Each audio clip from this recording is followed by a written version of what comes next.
tape? We're not back yet. We're not back. We're not back. Sorry. Just chill. We live, baby. Almost back. Moving in one direction and apologize. And my wife said this, she's like, He said what? He gave you a what? Alright. Oh, that's fine. My mom used to get a book of them. That's why I do that. My mom used to get a book of them and give it to us in our stocking. I mean, it was only like, I don't know, maybe $20 worth of books. She said, that was the coolest shit ever. You had to like tear them out almost. Are you looking I used to give Thinking we are, but I'm just actual gonna food double stamps to check. rich people. You get food stamps to rich people? Yeah, just to see their facial expression. Yeah, I think we're live. It says we're live on all of them. So let's go ahead and give this a shot. I hope we're sounding better now. Okay, hey, if we sound like crap, please let us know. It's a work in progress. We get better every time. And I'm actually in the process, like very shortly, probably not next podcast, but next being a brand new setup with new mics, professional stuff. Let's just say, I told Reed, hey, I want to do a podcast. What do I need to do? He goes, well, this and just a few ideas. And then me, get excited and buy a bunch of shit that isn't going to work really. And then Reed has to work magic to make it sound as good as it does. So, Reed's the man, I'm just going to tell you. He's the engineer. He's not. But very shortly, Reed's life hopefully get a little bit easier because they have all the stuff that he really needs to make it sound professional. I'm going to move my mic or my headphones so I can hear Kyle too. Fuck you, country. So I'm going headphones because Reed headphones, and I forgot to look at the house. So like I said, work in progress. It's getting better every time though. We don't get any comments saying echo or anything bad. What up, Gino? Gino, I love that guy. Oh, dude. Child, some stuff. I think we're doing good. Is the sound going great, guys? I don't know. Country, you seem to be paying attention. I don't know if you have that big of an attention span, but is our sound good now? Country, where you at, country man? Hey, shout out Jerry Don. Is Jerry Don's on? He like Apparently there's not butter. echo. He like butter. There's no echo? No, Matt Weatherby says the echo is still bad. I don't know what the fuck's going on. I'm gonna turn this one down. How about now, guys? You How about if I turn the echo? Are we good? What about now? I don't Everybody know. good? Like, my sound's changed in my headphones for sure, but Really? Still have an echo. I don't know. what if we just Country keep says going we're and good. Reed messes with it as we go? Country says we're good? Okay. Everyone says we're good now. Oh, we're good. Oh, I'm sorry. maybe because I haven't said Hey, nothing. Reed, I Am can I tell you echoing? right now, it got a lot quieter in my phones because I put Subia's on a while ago and I could hear what he was saying, but in mine I could hear everything. Yeah. So we're good? So maybe it's good. Yeah, apparently we're good now. Alright, like I said, I apologize.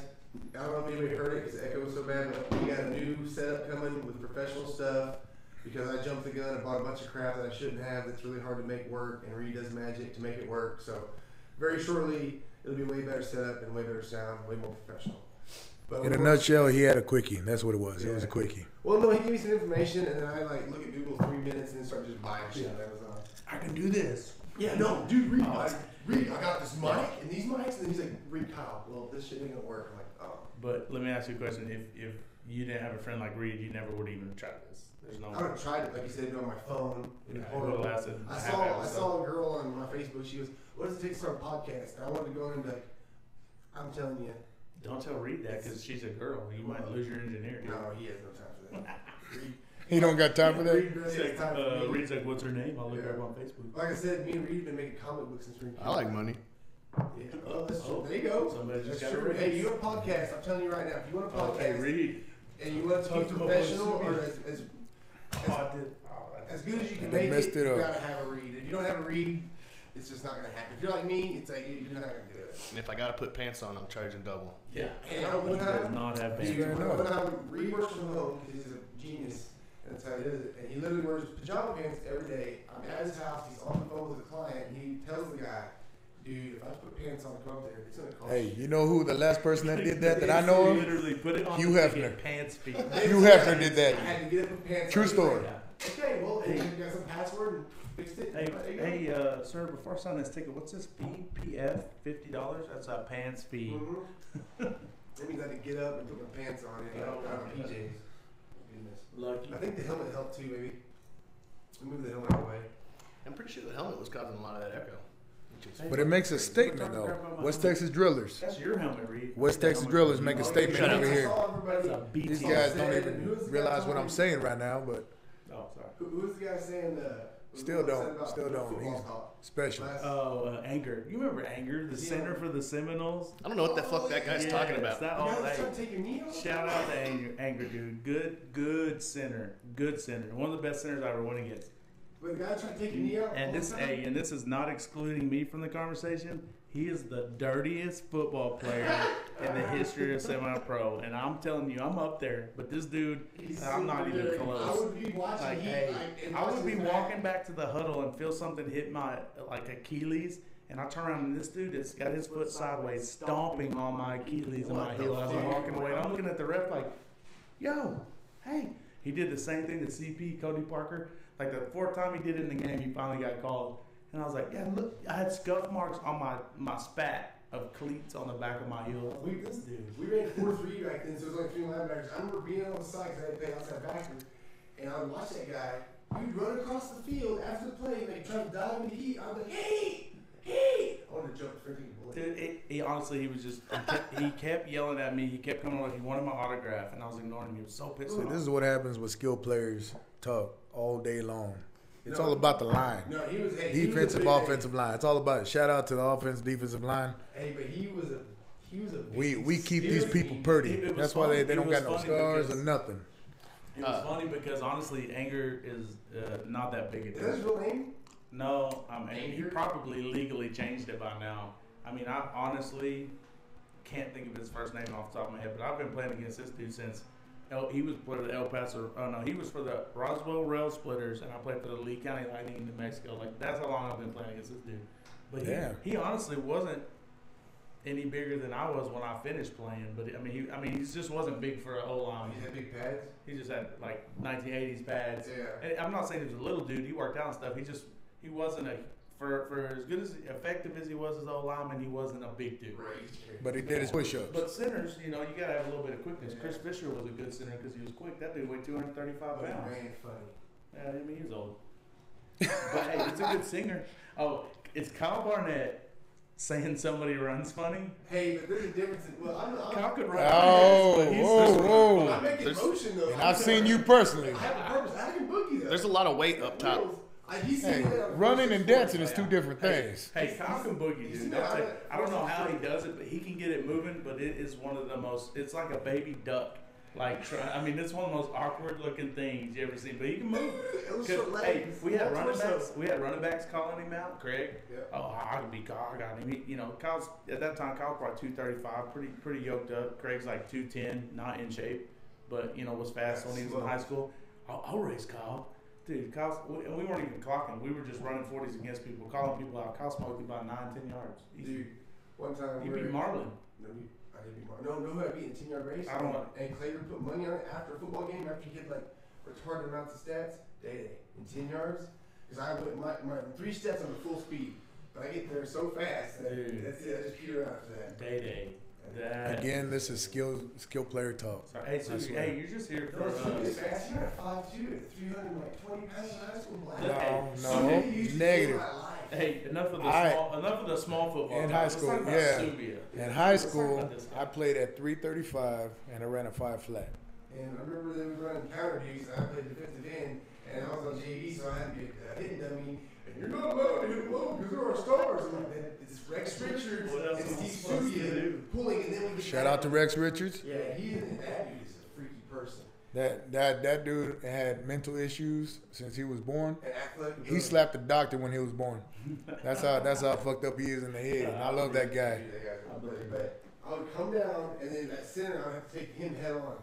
It would be him and then Rex. No, you played tackle. Rex played guard, right? Yeah, that didn't make no sense. He was 6'6" and I was 6'3". Well, they put me at tackle. You were an athlete. You always running the belly buttons is what I was doing. And then we'll just get destroyed. It happened over and over again, right? Because they want to run counter deuce a lot because for some reason someone messing up. And I'm getting 8 up. Explain the counter deuce. The counter deuce is when it was basically a trap play between the tackle and the guard. Trapping the tackle instead of the. So pretty much, the tackle would step up. When the tackle step up, I would reduce. I would step straight down the line and try to beat it to the center and cause a pile. Well, in a game, I hit him in the legs. Yeah. And in practice, nobody blocks the defensive end, and then he gets blown up off. Yeah.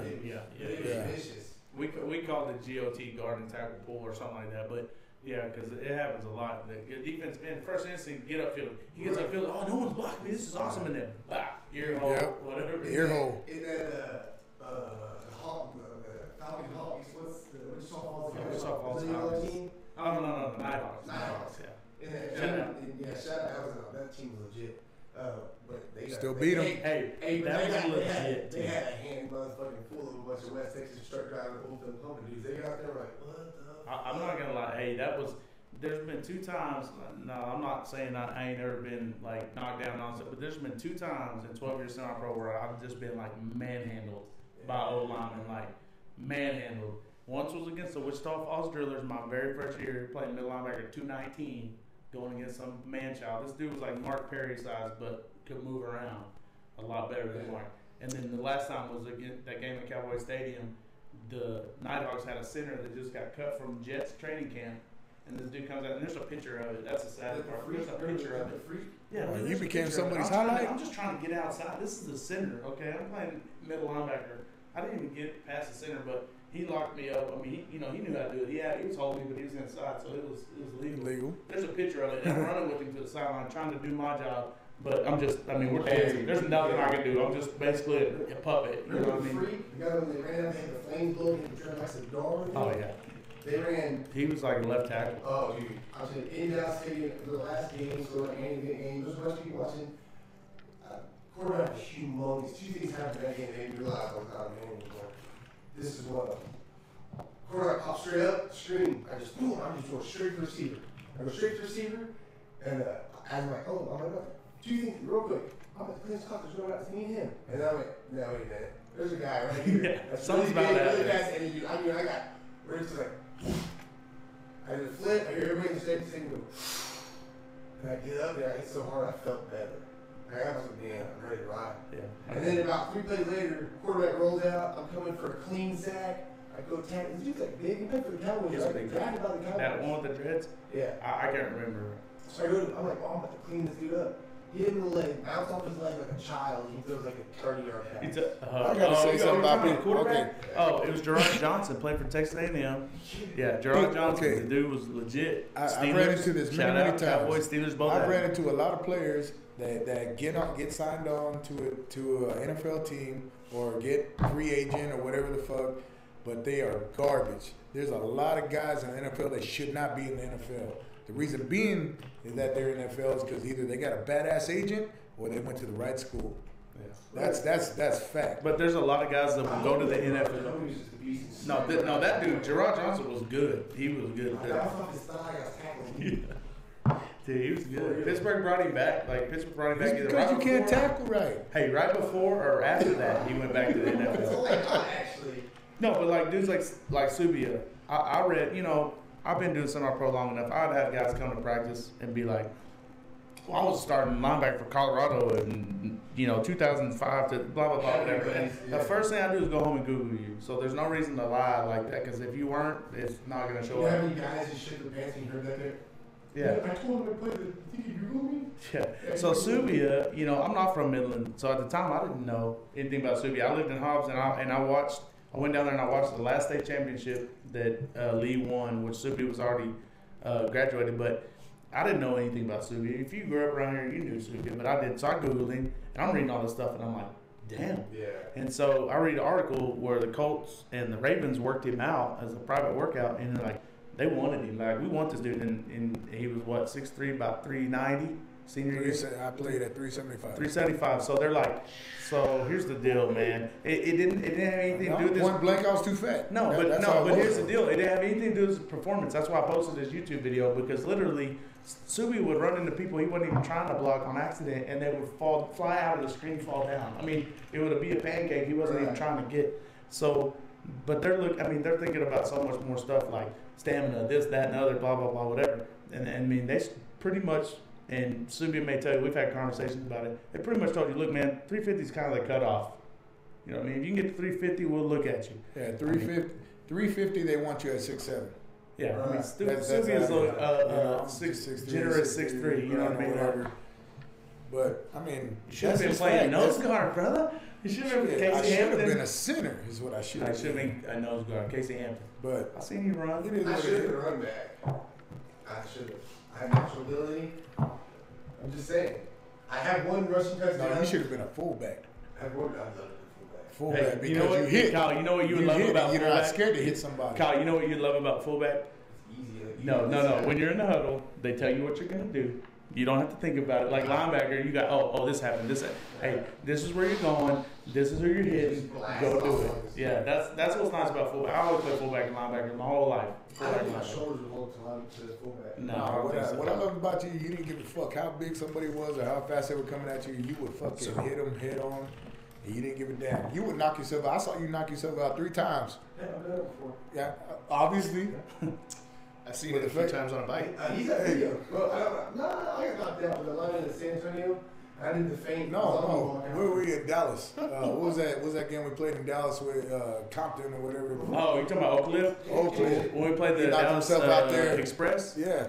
Oh shit! Are you talking about the one? Yeah, you got knocked out. You remember that? No. Hey, it looked like you were tasered. You hit somebody, you went like this, and then knocked out. Somebody gave him mouth to mouth. I think it was country. You know, like it was CTS. CTS, yeah. Jerry Don says to remember to put air in the helmet, Kyle. Oh, dude, funny story, real quick. So I'm a Rydell guy myself. So Kyle, was it our first year you bought the helmet? We Right. We're both right there. Yeah, it was the first year. Kyle was about to shut, top of the line at the time, the shut helmet. Well, Eric Speed. Yeah, Eric Speed, sweet helmet, looked awesome. As soon as he started hitting people, we aired it up. We put so much air in that helmet, I thought it was gonna float away. We thought.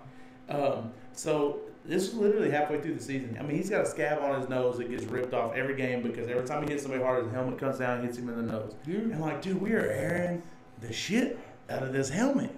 And so finally, I take his helmet apart. I'm like, this ain't right. Something's not right. And so the bladder on those are clear. Well, for lack of better words, with those shut helmets, you kind of got to pop the cherry. So there's like a liner you got to shove the needle through, and then you get into the bladder. Yeah. So we were just hitting the liner, like, we're putting so much air in this helmet. And of course, knowing Kyle don't know shit about him. He's just counting. He's like, he puts them there. I'm good. That's good. Yeah, thanks. So good. Kyle will wear a leather helmet. Knock my nose off. I'll tell you, Kyle will wear a leather helmet just to fucking play ball. No, that's some funny stuff. So, dude, I don't know. That's a funny stuff. It really helps. Yeah, but then once we figured it out, Kyle's like, the scab went away. Kyle made the All-Star team after that. Finally started to stop missing tackles. You know, he could see.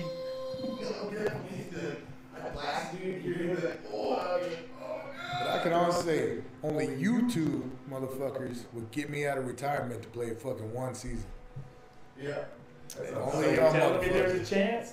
Hey, look at that sexy 63 jersey over there. That's fucking sexy as fuck, man. Let me see that number 33 for those that know. Hey. That's number. If you, that's my number for the Drillers. Yeah. I got a rowdy audience, so I got to ask one question from me. Yeah. Do you have any updates about CrossFit from you this week? What did you do today or this week about CrossFit, Kyle? Me, I canceled my CrossFit membership. Ouch. You do CrossFit? Let me tell you something about CrossFit. No, I don't want to hear fucking about CrossFit. Hey, it's legit. Hey, that's for skinny people that want to be ninjas. No. You know why everybody's skinny that's in CrossFit? And they're not skinny because they're swole, because it works. Like, CrossFit is legit. No. Here's one reason that CrossFit, first of all, talked a bunch of shit about it. Way a lot. And then I had a buddy, Aaron Gordon. Me and him got to do a little piss and match. I'm thinking, I'm the man. I said, I'll go to one of the competitions to get the top three. We're going to right now. And I'm telling you right now, dead serious. I fucking fully believe that. 100% believe what I said that. So I was like, whatever, I'll eat it up. So then I was like, I'm going to go check it out. So I went to the gym. Shout out Ty Orr, he's the man. Awesome gym, Middle Tall City CrossFit. So I go in there, I told him half-talk mess, blah, blah, blah. He was cool about it. And the day he said, let's work out right now. Like, right now.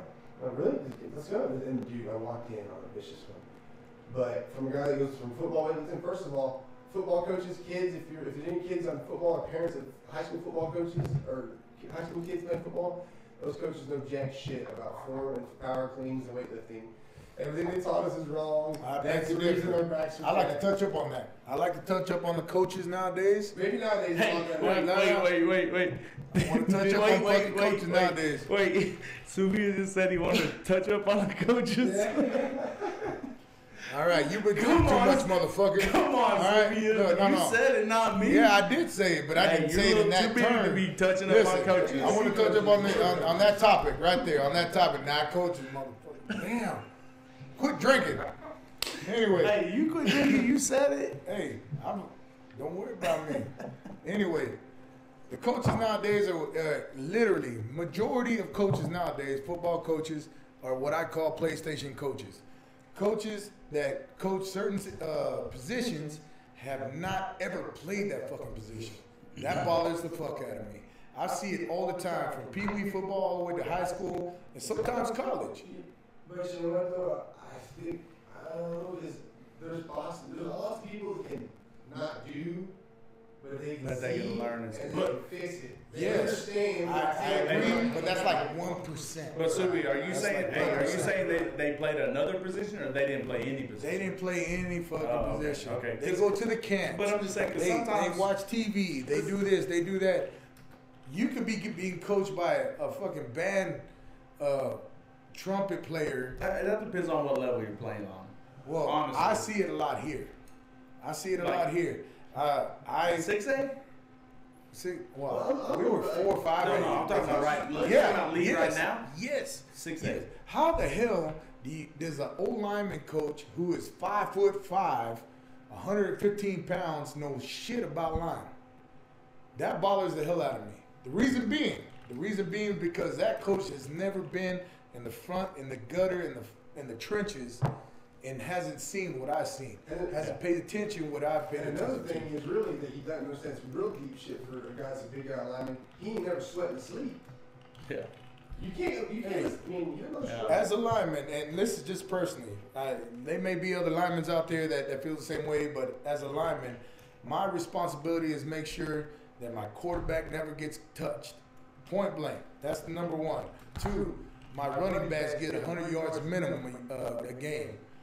3, Goals. I make sure that anybody that steps in front of me will remember me, because I want them to fear me the next day. They'll be like, oh damn, next season I got to go up against this guy. I got to do my studies. I got to do my film. Yada yada yada. That's not gonna happen.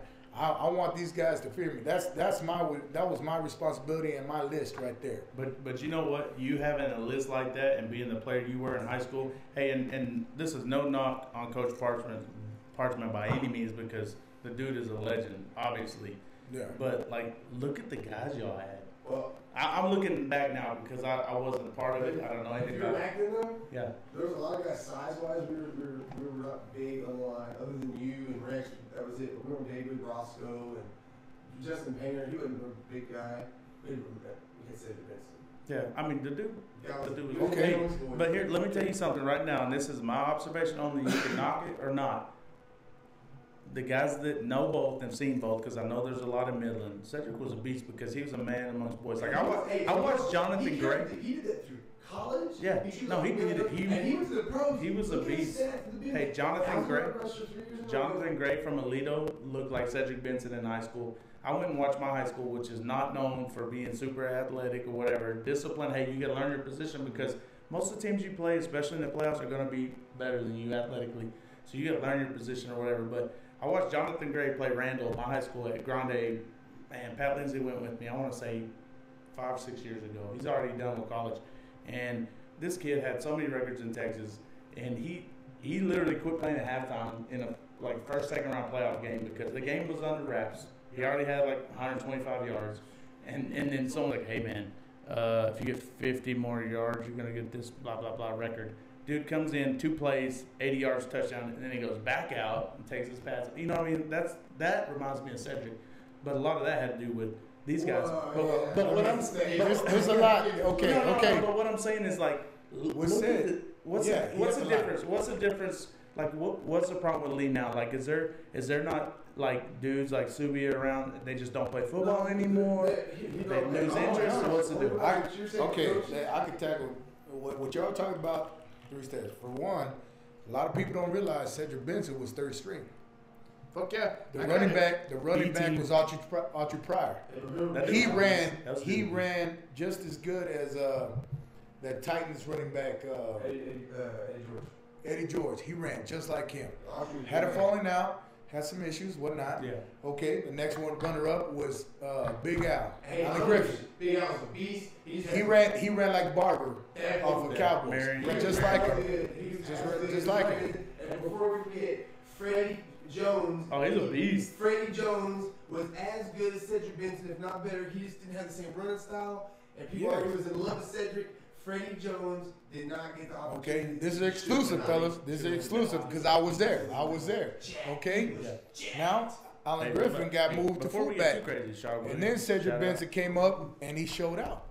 That's how it came down. That's how it was. Now, with the line that we was there. Timing is everything. Cedric's a big man. Yeah, but with the line that he had, the line averaged 6'1.5", 245 pounds. That was an average.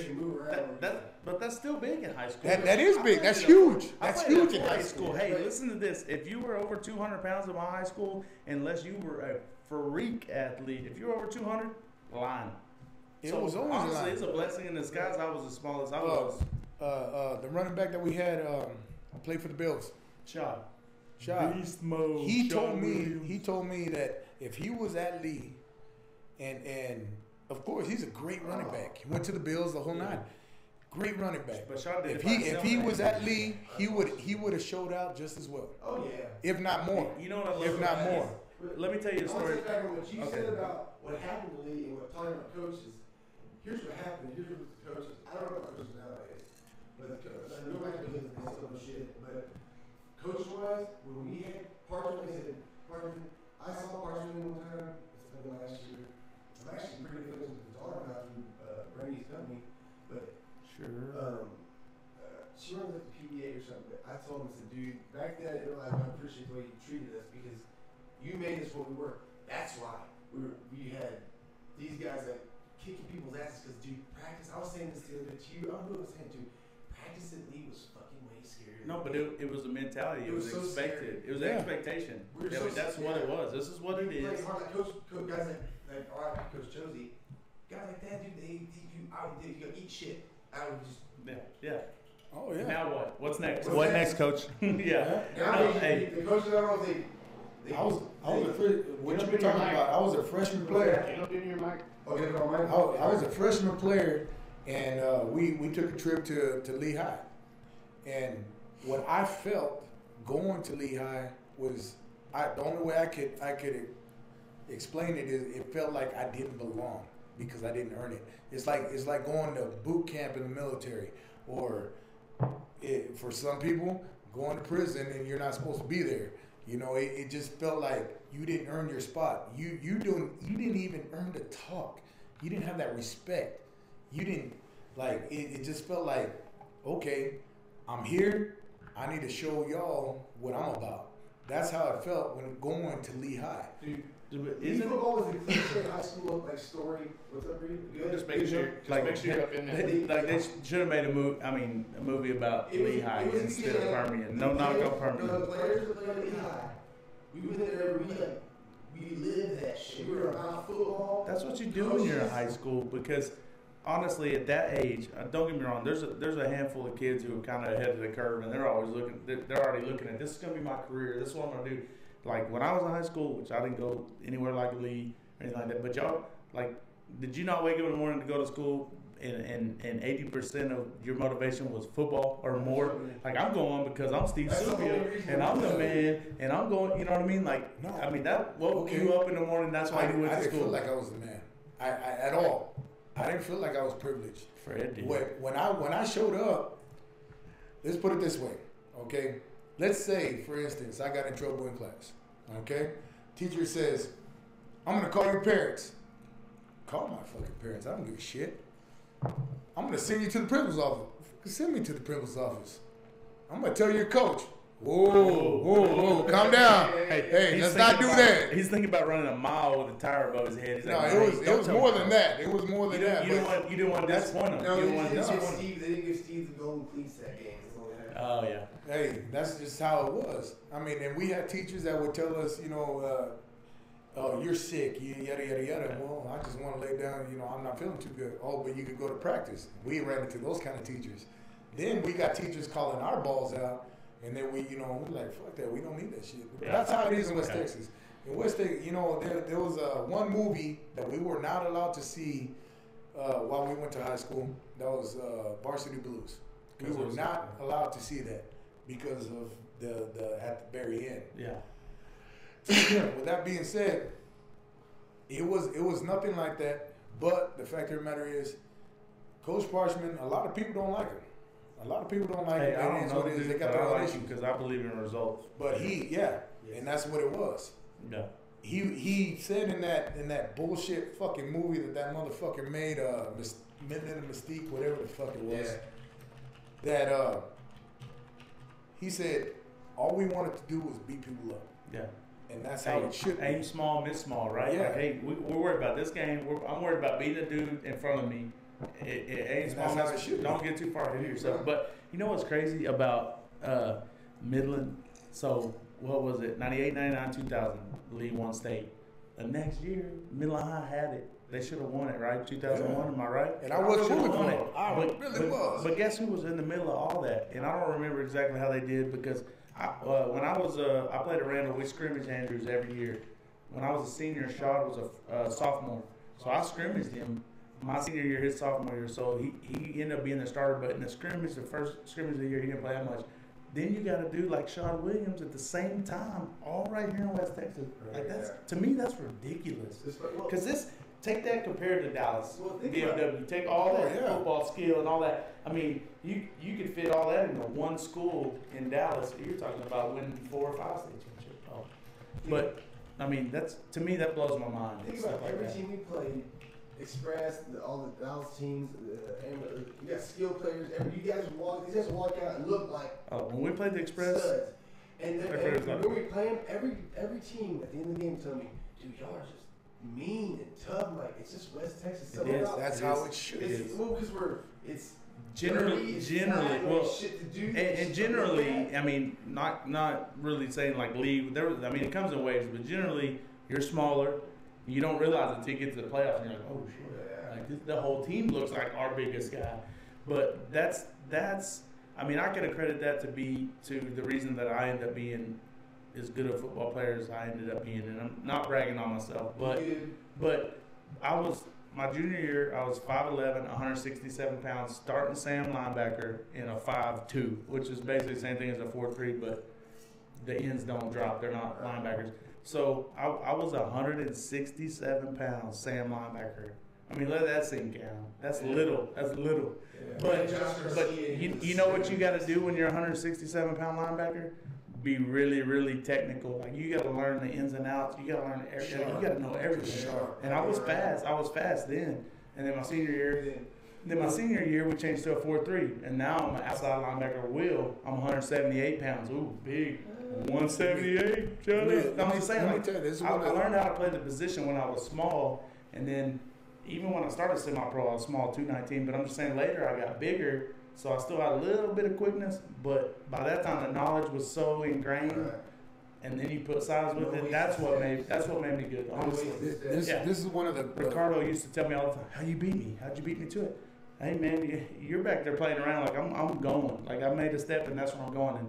And he's faster than me at the time. Yeah, but that was the thing. You always had that. I tried to get to like, I'm going. I go, but I don't have it. Some guys have a pound of lead in their ass. Hardest I've been hit was by this guy by accident. I got smoked on the side of the helmet. I remember that. I remember that. Every day. I would not want that. I seen he hit people. And I was like, God damn. Okay. What? You could agree. Who the best on there? No, he fucked me up. That's the one that got me the most. Oh, okay. Check this out. You can't hit nobody. You've heard this term. Soft. You've heard this term. You're only as strong as your weakest link, right? Right. You've heard that term. All right. This is what I'm most proud of. On my senior year, our weakest links, Lee. and I don't even think Lee. No, Lee. And our weakest links was considered by our coaches, but they were our backups. 2 guys, Brooks Stevens and Wesley Webb. Never heard of her. I know. Brooke Stevens, but none of that. I heard of her. No, Brooke Stevens, he's a dentist now in Dallas. See? He was backup quarterback to Johnny Rocket, John Rogers, who set all the records. Shout out. He was like maybe 5'5". All right, 5'5". Wesley Webb, he was our Rudy. Lyman, remember Wesley Webb? He's got a barbecue place, Mac Barbecue. Yeah.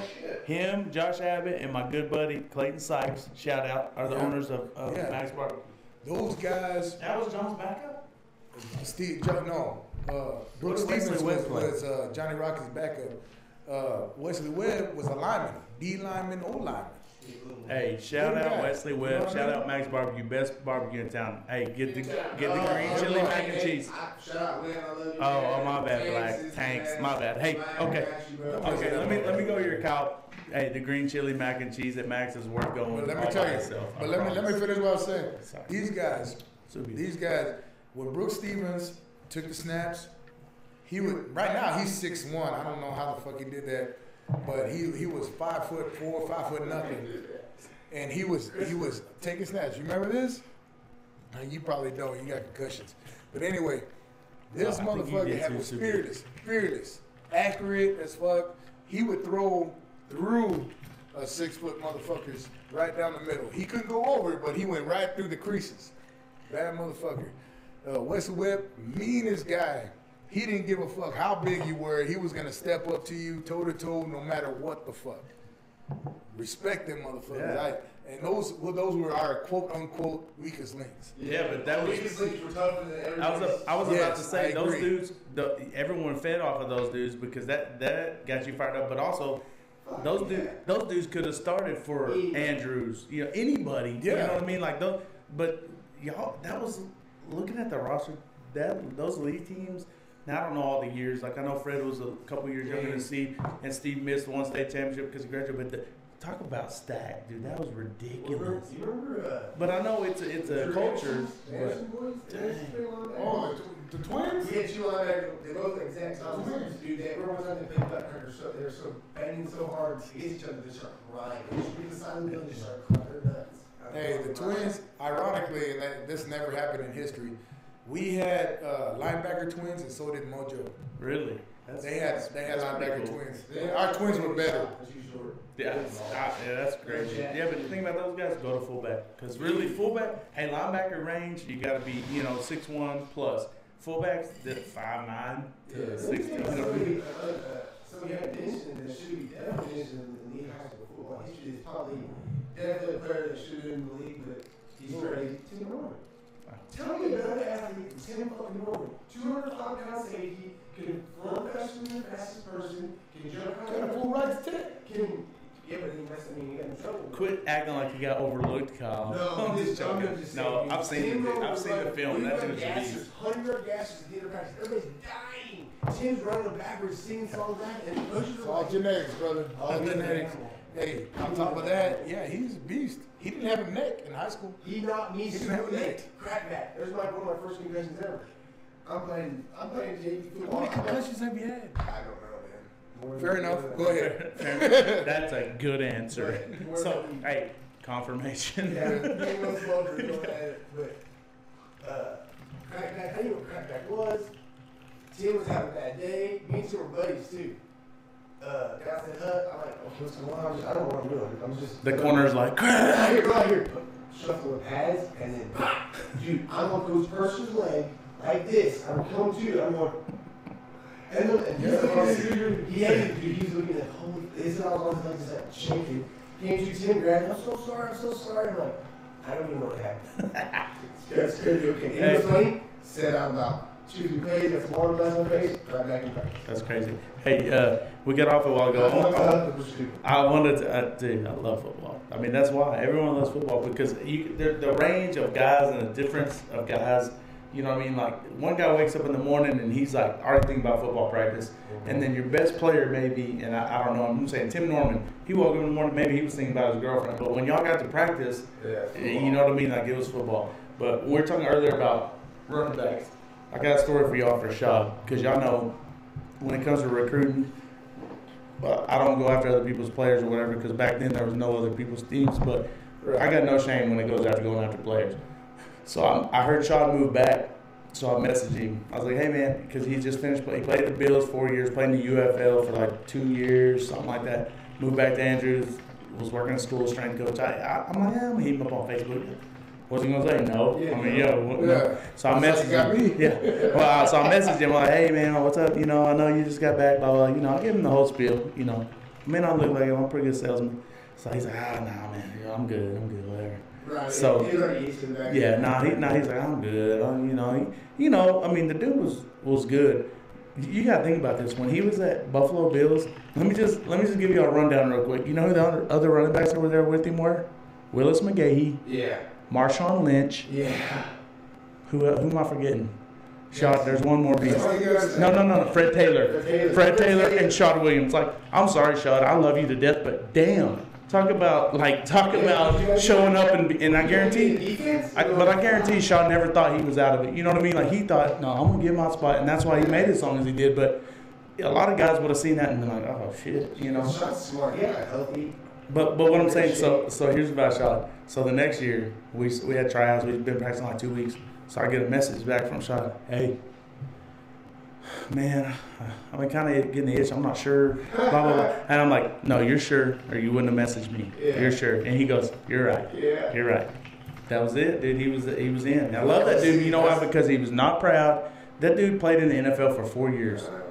He did. I mean, he played in the NFL for 4 years. Let me make sure everybody heard that. He played in the NFL for 4 years, and it only takes 3 years to get pension. So I mean, he basically retired from the NFL. And he came and played for the West Texas Drills for 2 years. 1 year towards Achilles, came back because he's too proud like me and said, I ain't going out like that, and played another year. Yeah, and he's like, I'm going to play slot because I really don't like being the target on every play. Pleasure to block for him, too. Yes. Hey, love that dude. I would take Shot over Marshawn Lynch and all them dudes because humble. Yeah. The dude will do the dirty work. I'll tell you a funny story. Love I'll it. tell you a funny story. The one season that I played with the Drillers, I had the itch too. Hey, before this story, Kyle, just give me like a freestyle for like 1 minute. Ready? Yeah, just go for it now. 1, 2, 3, go.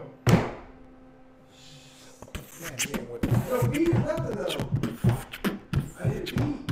Who said that? Who wanted to beat? Who wanted to freestyle? No, just your mic sucks. Everyone's mad. My mic sucks? Yeah. Tell me a fucking awesome story. So you can Okay, adjust one it. time when I was a kid, I used to have this Mustang. I drove like shit all the time, and then I didn't drink, I didn't hang out and party with everybody, so what I did is I would drive around like till 3 in the morning and race myself. And one time I'm driving. How the fuck do you race yourself?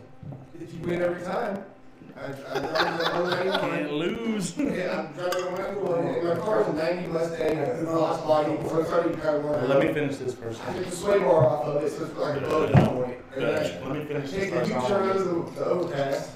As I'm doing that, the door, I guess, like tweaks open because the body's. I don't know what happened, but the door comes open. I reach out to grab the door to shut it. As I do, I pull the wheel with me, and then it kind of throws me towards the cement.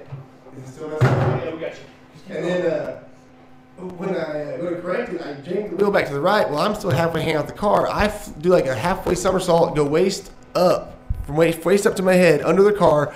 I get run over my gut, pin some stuff in my spinal cord, so I really couldn't move my legs at the time. And then the car goes up the side of the overpass and then starts rolling back towards me like it's going to finish the job, and then hits a pile of grass and stops. And then I'm smart enough to call my drunk friend Matt, because I don't call the hospital. He shows up. Yeah, which was totally me being sarcastic. But then my smart friend Matt, smart enough to call our really smart friend Dean. Dean shows up and goes, Dean really is smart. Dean goes, should you call the ambulance? Matt's like, no. We should call the ambulance. But long story short, yeah, I ran myself over. Oh, nice. So you raced yourself. Conclusion. No. There's more to this. I'm just going to tell you right before Kyle finishes the story, I'm going to tell you right now, Kyle's done a lot of, like, if you have a checklist, Kyle's done a lot of stuff that, 90% of the population hasn't done. Like, he probably got 10 things on his checklist that 90% of the population hasn't done. Depending on who I'm around, I don't tell stories. And survive. Yeah, and survive. You should be dead 12 times over. Yeah, I've done some stupid shit. He ran over himself. I mean, I think you And then could have 2 had weeks later, drove that motherfucker off the loop. It was a few months later, but yeah. No, this It was like a month and a half guy later. in a car accident. He rolled his truck 6 times and showed up to practice that day. Do what we gotta do, man. Hey, Do what we I'll gotta do. never what forget would have that. happened if he didn't show up to practice? There's That was at Pioneer Natural He would have Resources. lost his spot. He would have lost his spot. You talking about drillers practice? Yeah, You talking about Midland Lee? Drillers No, practice. he showed up to Drillers practice practice. so he could tell everybody, dude, I rolled my truck 9 times. told it was me the coolest that. shit ever. No, No, and wait, I he get had that. a I was little like, black guy what? on the side. No, he's And like, I'm I rolled what my happened to truck. you? I rolled Oh, my I truck. just had a car I accident. don't remember what he told me. I rolled my Fucking truck broke like my 5 truck 6 times. What are you Fucking- doing here? I had to come to practice. Well, I was good. Hey, I miss the passion though. I miss those I do. days. It Dude, I ain't gonna lie, man. It's I'm not gonna lie. I got some good players now. I'm not gonna lie. It's different though because I guarantee one of these dudes rolls their trucks. Step it up, Which guys. they probably should, but one of these dudes Fucking Reed. Shout He out said to they Reed. probably should. probably should miss practice, but like they'd be out for 3 months. You know, Man, I'll tell you what. I might be ready for the first game. I You played know what football. I would play. I have kids and everything, and I work all these crazy days in a row. Quit. Yeah, I got 2 babies. What are you doing, like Mr. T? And I would go to work. Hey. I would go to work all day, get off at like 3, drive to El Paso, play a game in El Paso, drive back home at like 4 in the morning, get back up at 7, go back to work. Hey, Kyle, were you, Every on the game. were you on the bus when we finally took it to El Paso and Chad and Aaron both had to work? They worked for Capstar Drilling. Yeah. So, shout out Chad Thompson, best semi-pro running back ever. Ever. Don't even argue with me. Shut up. Yeah, you're dumb. End of discussion. You're dumb. Aaron Leonard, one of the freakiest athletes ever. Yeah. Smart dude. Shout out Aaron. Love you. He gets 10 push-ups and gains like But 10 pounds of both these muscle. dudes' cousins, by the way, just rude with all that genetics, jerks. But so they both work for Capstar Drilling. They got to work at like 5 in the morning. One's a driller. Yeah, Chad's a one's driller. and one's a Can kill people. Was Aaron in the Derek or just Yeah, but before it's Aaron? Capstar, so Yeah, single. it's Capstar. So anyway, so these dudes go. They ride the bus. We take the big 1976 driller shaggin' wagon. Thanks to Matt Warden. Blowout. Yeah, take it. That's We the take it. man. We take it to El Paso. And since it's a private bus, obviously you can drink on the bus. So we play a game at like 7 o'clock El Paso time, 8 o'clock Texas time. I'm sorry, they're in Texas, but they're in Mountain Time. So we play the game, turn around, we come straight back. By the way, Matt Warden drove the bus down there, played in the game, and drove the bus home. And Matt's older than everybody on the bus. You guys are all a Anyway, bunch of wangers. So there's actually Matt's videos older of than this. the bus. So we got this system on the bus. We got a superhero. Yeah, Matt's older than the bus Matt's because a superhero. that bus is only That's 2 that years older one than guy. me. Beard. That looks Yeah. like, oh yeah, Viking. Yeah. The Avengers Matt- offered Matt a Matt- job. He He turned it played at down. Oregon State. Hey, let me just, we'll get on Matt and his story here in a minute because it's I should have that guy on here. Oh, You need fuck to. yes, please. He's Yes. kind of mind-boggling. He's so smooth, man. He'll bring all the Uchis. But, Yeah, but let me tell you, so smooth. so, Like, hey, whatever, so man. Aaron Leonard It's the hair. and Chad make the mistake of sitting in the back of the bus because we got a system. Matt put like a home stereo system on the bus, and of course we got AP. Shout out AP.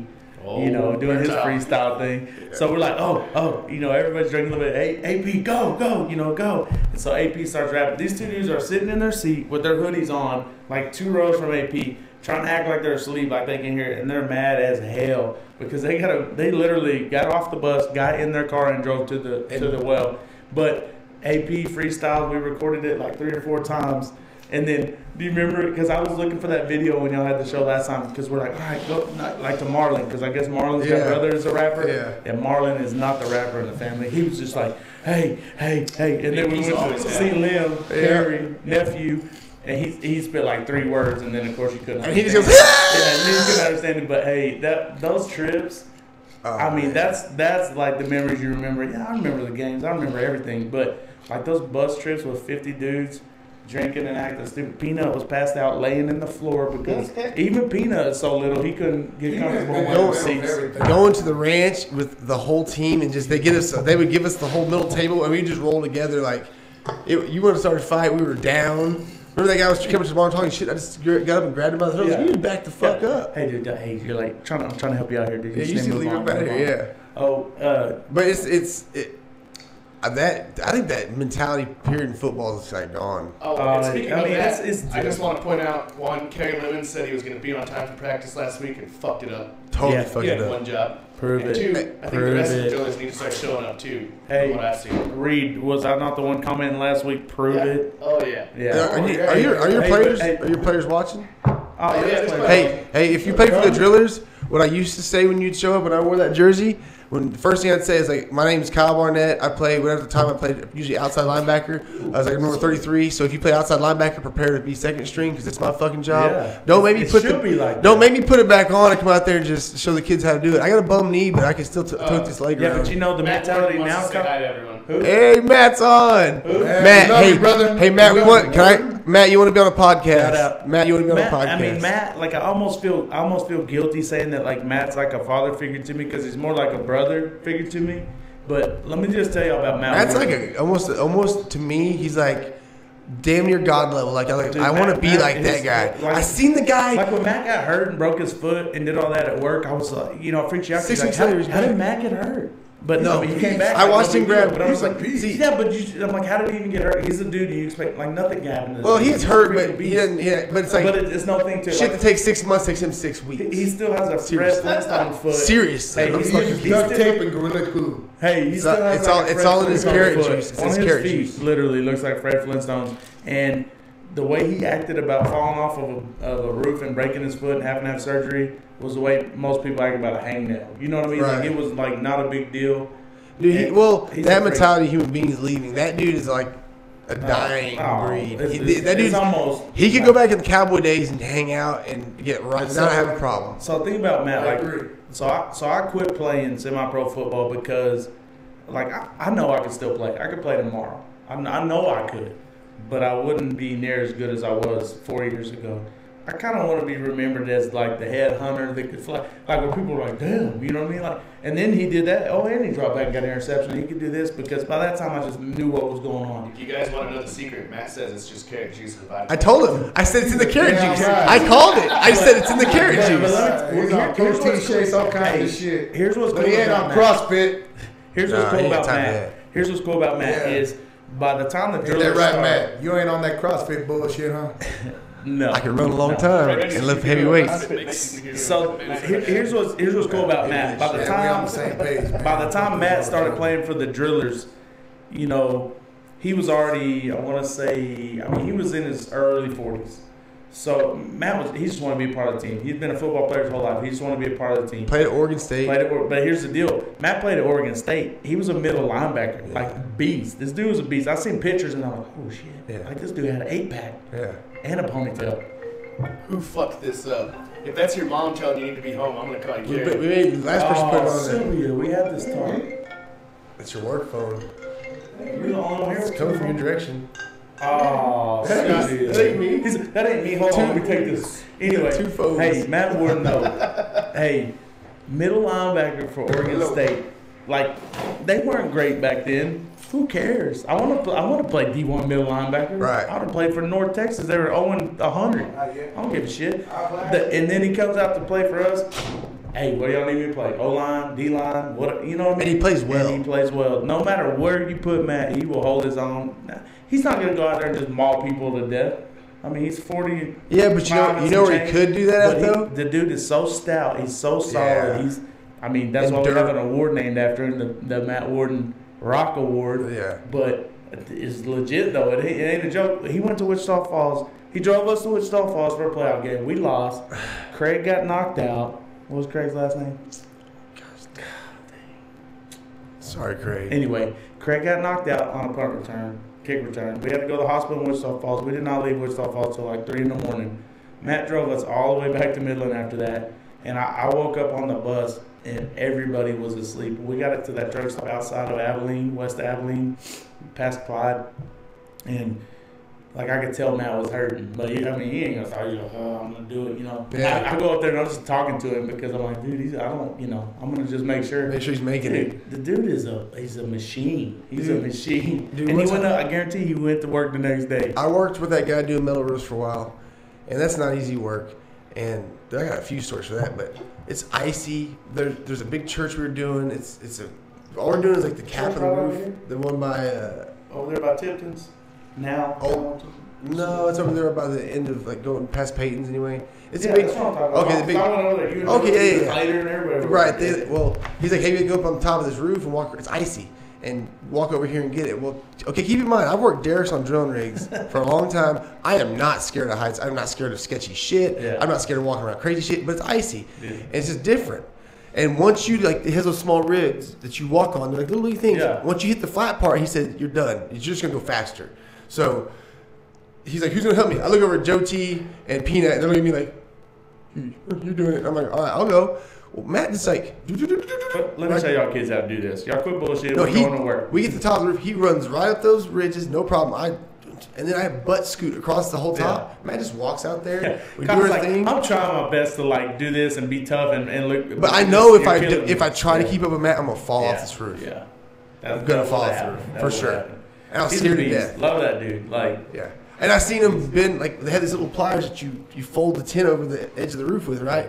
And I'm like, got mine, I'm doing my thing. I'm watching Matt, he's grabbing this shit with his hands and going, like, just, nothing. And I'm like, dude, I've been over 500 pounds before in my life. I've been known as a strong guy. I'm like, I'm a strong motherfucker. Dude, I grab that tin and I'm being 100% put out. Nothing. but Maybe hey, even, Kyle. But let's not to interrupt you, but let's be honest, dude. I know. You got those little Burger King. what I was about to say, and then I looked at his hands and went, oh, I just don't have the right tools for this job. Hey, shout out to Joe T. Every time. So 2012, my son just turned 17. Happy birthday last Thursday when we were supposed to do the show. His son's like Clayton 9 foot tall. Manster. He's the new Manster. Anyways, so Clayton would show, I'd bring him to our game. So we had a game in Lubbock against the Tornadoes when they were playing. This was 2012. So this was 6 years ago. So Clayton was like 10, 11. And, of course, Joe T always messing with Kyle about his hands. He sees Clayton in the locker room, 10, 11-year-old. Yeah. Kyle, come here. Kyle comes over there like he don't know what's going on. Kyle runs up there. He's like, hey, Clayton, put your hands up to Kyle's. Here's Kyle's hand. Here's Clayton's hand. Like monster. He got like 3 inches, 10-year-old, and Kyle's just shaking his head. He's like, But Clayton's a mutant. See, his son's, first of all, he's a mutant. Because this kid is like super huge tall. He's good looking. He's not stupid. I don't know his grades are, but I'm pretty sure they're probably good by the looks of the guy. He's well dressed. 3.4. He's got a badass blazer now. He's got at least top 5 coolest vehicles at Bushland High School. I haven't seen the other ones, but he's top 5. It's plush. And then he can play ball. And then, I mean, people like, he's kind of thin because he's super tall, but when he goes to D1 college, that dude's going to be freaky. The dude's a freak. He's a mutant. It's not fair that his hands are bigger than mine. His hands are bigger than most people's at 11. Yeah, I mean, even at that time, He's seriously, like what, 6'6"? He's like a quarter of an inch size. How much does he weigh? Because he's not that heavy. He's about 185. Really? I mean, that's the most. Yeah. I was thinking 200 pounds. No, his legs and stuff are thick, but it's like his arms are so. I mean, he How needs old to gain is he? some weight. How old He is he? just turned 17 last Thursday. See, now, and he got, what, one more year? He's got another year. He'll But I be mean, he fine. needs to get at least a 200 He'll for be fine. football. Just I mean, tell him to do a bunch of deadlifts, do a bunch of power cleans, and do heavy weights, do 5 for 5. You just got to do all that and keep some quickness though. I mean, I want him to. I mean, if he can graduate, I don't think at he'll lose. I think he'll make it 6'6", better. A lot of people will just say, "Okay, hey, we're gonna take this kid and see what's up." I think he'd make it better if he just runs sprints and foot. I think he'd be better. Yeah, He's love the huge. kid. Hey, and everything he does athletic wise, I mean, And- like he's such a good kid. He's like way better than I deserve. Right. Kid, like respectful, yes sir, no sir to everybody. Yeah, he always I has mean, been. this kid, I'm like, So he's a mutant. He's a mutant. he's a I good mean, a mutant kid, in a good man. way. Love it. I mean, I'm biased, obviously. Right. But I hadn't anybody. But I had never heard anybody tell me anything different ever. No, he's always been a So, good kid. Shout out. It's kind of bullshit.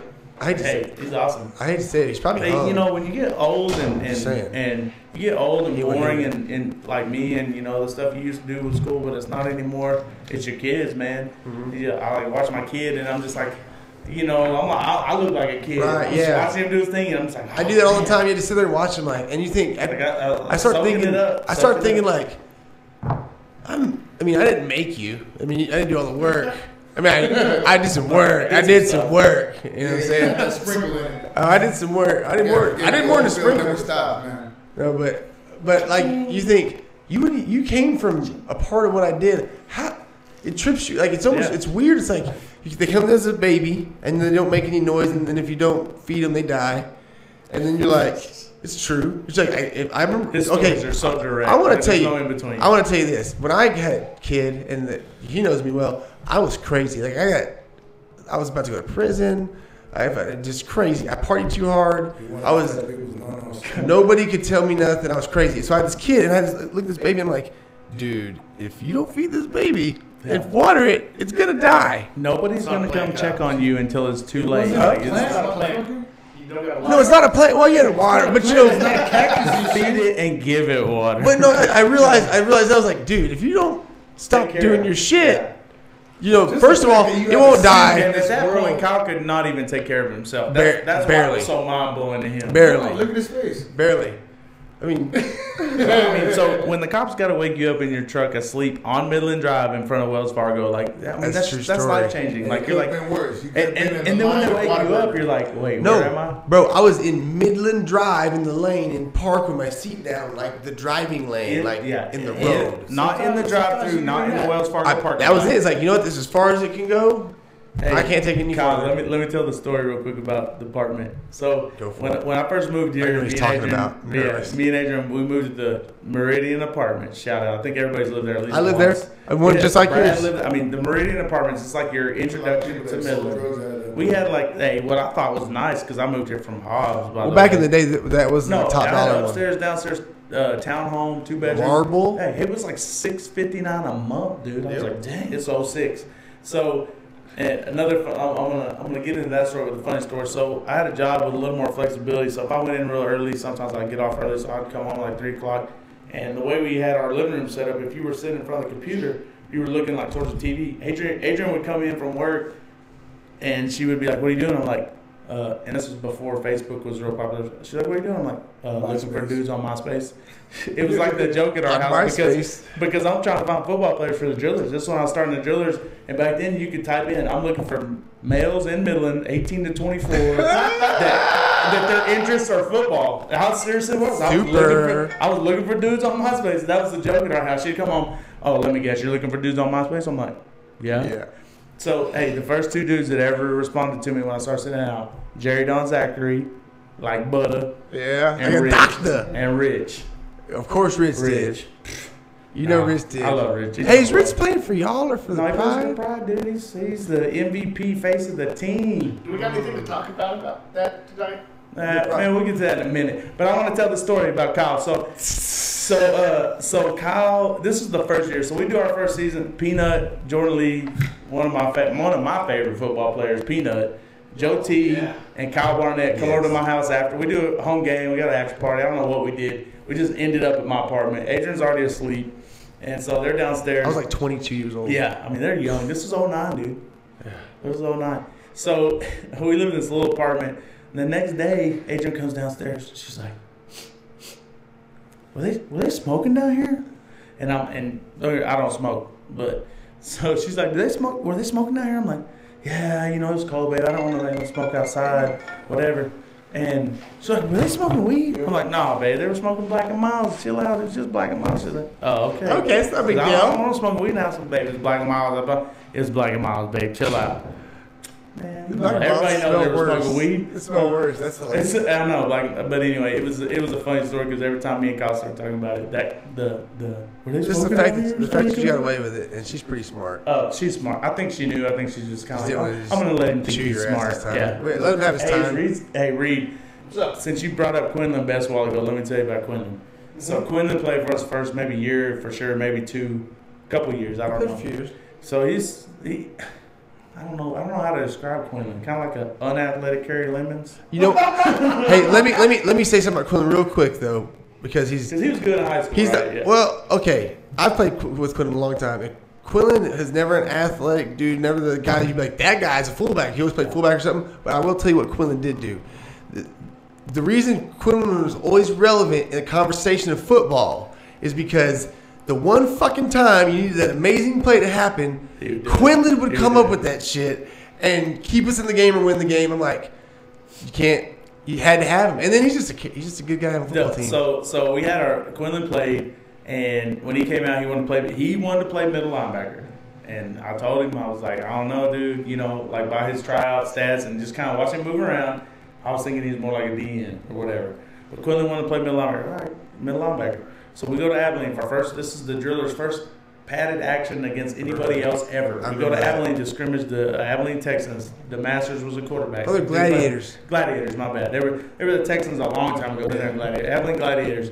So, I mean, we went out there. I hadn't even painted the helmets yet. We had dudes in orange helmets. I mean, it was a scrimmage. Big Country's belly was hanging out. Yeah, and my dad goes, when I met him at the end of the game, my dad goes, I don't know who Big Country is, but I'm guessing that guy. I was like, yep. It was a scrimmage. It wasn't. I mean, we played it like a game, but I mean, no one had numbers on. I mean, we were balling though. Dude, it was awesome. I mean, there was some hitting going on, but anyway, Quinlan was backing me up at middle linebacker, right? And you know, I'm kind of in that weird spot where you're the owner, but you're the player too. Yeah. And I never ever felt like I was taking advantage of my position by being the owner. I thought I was, you know, if I ever thought I was playing because I was only the owner and I wasn't good enough, I would have been done. But so Quinlan comes up to me after like the third series and was like, "So you just gonna take all the snaps?" Blah, blah. You know, he was bad. I was like, "All right." At least he called you out though. No, he did. I appreciate it. So what I say next series? Go ahead, Quinlan. Go ahead. You're in there. First play, they run a toss, and this dude runs right at the dude. I think Quinlan's about to light the full up. He ducks his head. Nose dive right behind him. The dude runs for like 15 yards. I was like, I let him finish the series, and I was like, all right, bro, you done. You gotta go. I like Quinlan, but hey, Subia's got a story about Quinlan too. Remember when we played in Wichita Falls, and they were driving the driller's bus? Oh, shout out about that Abilene scrimmage. Sean Scott, when your girl dumped you and threw all your pads over the fence and left you in Abilene. That happened. Ouch. Hey, he comes over. She drove him there. Then chucked him out the car, all his shit, and left. I'm like, how did he get in a fight? He was playing in a football game. Like, how did he get in a fight? He was playing the whole time. You know what I mean? Anyways. He didn't want to do the slap and tickle. So we played at Wichita Falls, right? And then you rode with me down there. We were driving back, but I went over there to the gas station to fill up the driller's van. Sean Scott was driving it. But Quinlan was in the back, and Ralph Riggins was in there, and they started talking shit. And Ralph started socking Quinlan's ass up. And I had to make Subia open the back door and like pull Ralph off of Quinlan out the back door because he was like socking him up. Ralph Riggins is a freak. Yeah. Honestly, who fights in the best team? Ralph. Yeah, like get outside. Shit. Ralph. I mean, damn. Ralph's whenever, wherever, however, right here. Oh no, I love Ralph. I love that. Oh, but dude. I used to have to get on his ass and practice. So- All the time. He chop blocked me in practice. Oh, my bad. I got to bring up what Reed was saying. So, I mean, you got to say it because you're the owner of the Drillers. You started the Drillers in 09. I played for you for the first, 5 years? At least. For you and with now, you. dude. But before Yeah. we had split ownership. Before it was when it was just me. Yeah. It was 4. Yeah. And those were the best years of the Drillers, I'm going to tell you right now. And then we had Harold Mercedes come on, and they did a great job blowing the team out. And it was good the first few years, but slowly wedges were drawn and things happened. So now that the pride's here and you're the owner, and it seems like every... Can you turn that ringer off, son? Put on. All I've right. been trying. I hate fucking iPhones, man. Fuck fucking iPhones. Let me help you. I'll show you how to do There's a it. little switch right down the side. You know how I know that? It's because when I first had my first Oh, there's iPhone. a switch? Yeah. Fuck iPhones. You just turn to man. red. Yeah, there's no way his finger's gonna fit. Yeah, you need like a little Mine pin or barely something. fit. It's a But mega case. 13 states, 14 counties, 2 countries. Fuck iPhones. but since you've owned every year since they've started the Pride, which is a hairy situation because the way they dipped off, which I'll say Yeah. personally, they were cool with me and nice to me, and I had nothing bad against them. But the way they just disappeared and then just started a team was kind of odd. Yeah. And it was like kind of bullshit. Dude, I mean, I completely understand them wanting to do their own thing because the business side of it, they know that. Right. They can. I've said that on here before. I said that if I can make money, do that all day. That's not me. I'm not a businessman. I'm a football guy. You know what I mean? And I've never claimed to be anything different. They can do that side of it, but the way it went down, that's what ruined it for me. If they just said, "Hey, look, we're gonna go start our own team. We're gonna reach out to all the players and see which team they want to play for," blah blah blah. And so at least it's a fair fight. Blah blah blah. Whatever. It's cool. Whatever. Because I know I'm confident in. Certain guys are business type guys. They want to go for the hoopla and the dance team and the the smoking mirrors and all that. And certain guys just want to play football. They want to be a team that starts out as a football team and goes outward. They're the opposite. Theirs is about the big show, and then the football's the last thing for them. Which they have. They still do good at the football. Don't get me wrong. But they got a lot of. Their team's still good. I know a lot of guys. I shouldn't say a lot. I know a few guys on the team that aren't happy, and I haven't talked to one happy one yet. Like we were talking about. I hear they can't. Players want to come play from the Pride to the Drillers. They can't because Harold won't release them. Because even in semi-pro football, for people that don't know, you sign a contract that is binding somehow that keeps you on this team. So these guys want to play a fucking different name. Why don't you just? No, here's how it works. Here's how it works. And honestly, I do the same thing with my team. You show up to tryouts. You fill out the whole paperwork. It's a questionnaire. It's a player information sheet. It's a league contract and waiver, like protecting the league and you if they're injured, because no one gets paid. You're playing at your own risk. There's a lot of times there's a code of conduct, and then there is a release form as far as like. There's a code of conduct. There is a code of conduct. Yeah, we followed it all the time. Obviously, I was so strict on it because I acted well behaved all the time.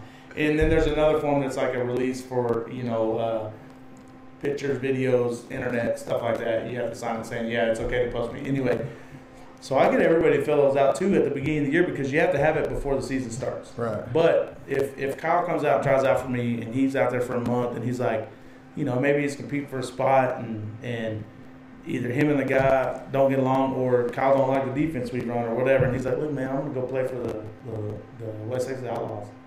Cool, I'll take your contract, tear it up. Right. I don't want anybody to want to be here. That's the truth. Right now, any one of my players, best player, any of them, come up to me right now and say, hey, I want out of my contract. I want to go play for the whoever. All right, man. Just say it, pride. Just give me a reason. Yeah. I mean, if AP came up to me tomorrow and said, hey, man, I want to go play for the Pride because, my they wife. got cool colors, like Mountain Dew. Whatever. And I'm like, all right, AP, you're my boy. Why you would keep a player that doesn't want to play for you? The reason why is so he won't play against him. Here's the issue I have with it. Seth Thomas, good as D-line. Shout out Sid. Sid, shout out. His buddy, Tyrone Scaglins. I say his last name wrong, but Scaglins, something like that. Beast. These dudes are like inseparable. Beast on the D-line. We played against them when they played for the Shadow. Yeah. That's the ones that was like about to throw down the parking lot with Sim. Oh, yeah? Yeah. Love the dudes. You know why I love them? Passion. They got passion Yeah, for play it. football. Anybody wants to fight after a football game, I know at this point at my age and stuff now it's immature or whatever, but at least it shows me you got a passion for your team, whatever. So you want to win. So those dudes played for the Pride the last 2 years. They were like marquee players on their defense. Yeah. They went to tryouts this year. And they cut for him too on social media. Yeah, either signed or maybe did not sign paperwork. I don't know what they did, but they practiced one time in September, and they haven't been back since. And they want to come play for us, and Harold won't release them. So I'm like, you're gonna keep grown men from playing football, which keep in mind was the only reason this football on this level was created, for grown men to keep playing football if they want to. You're gonna keep them from playing football because they're not gonna play for your team. Well, he just want to play against them. He didn't want to. No.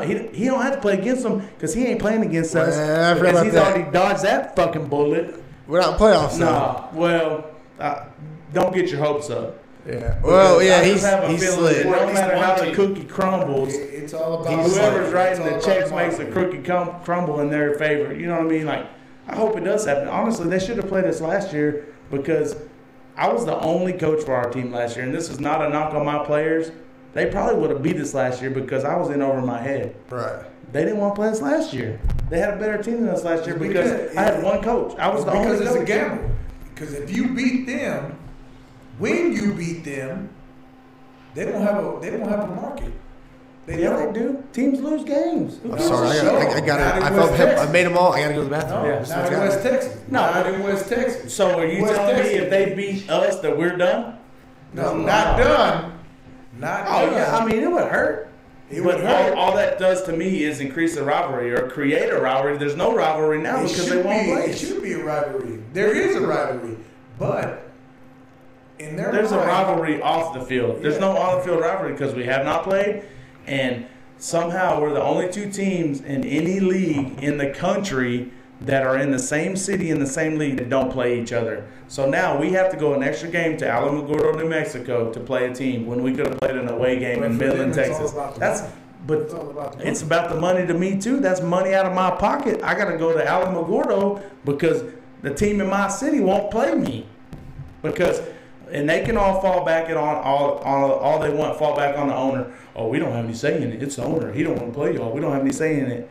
I got a hard time believing that, Subia, because you were a player for me. Yeah. If you came to me and I'm the owner, and I was a player too, but I'm the owner, and I'm like, you know what? We ain't playing the Pride. Maybe I'm scared, and I'm like, we ain't playing the Pride. We got too much to lose. If you came to me and said, hey, I'm not gonna play for this team if we don't play them chumps because I'm about to lay it down. Like we're gonna win or lose, let's play. I'm like, okay, y'all are my players. Okay, we're playing the game. We're playing the game. Win or lose, you know what I mean? But they're not set up like that. I reached out to Fred. He's the head coach. Fred's the head coach. And I reached out to him and I said, Fred, I know you want to play the game. I know your players want to play the game. You're football guys. Y'all ain't scared. But I'm like, and Fred, He said it on the Fred show. is very, He said it on the show. but Fred is very politically correct. He'll say everything he needs to say. And then at the end of the conversation, he'll say, "That's not my call," or "It's out of my hands," which to an extent it is. But that's the type of owner you're dealing with. That's why all his players want to leave because it's out of their hands. He's running a dictatorship. If you and Kyle came to me and said.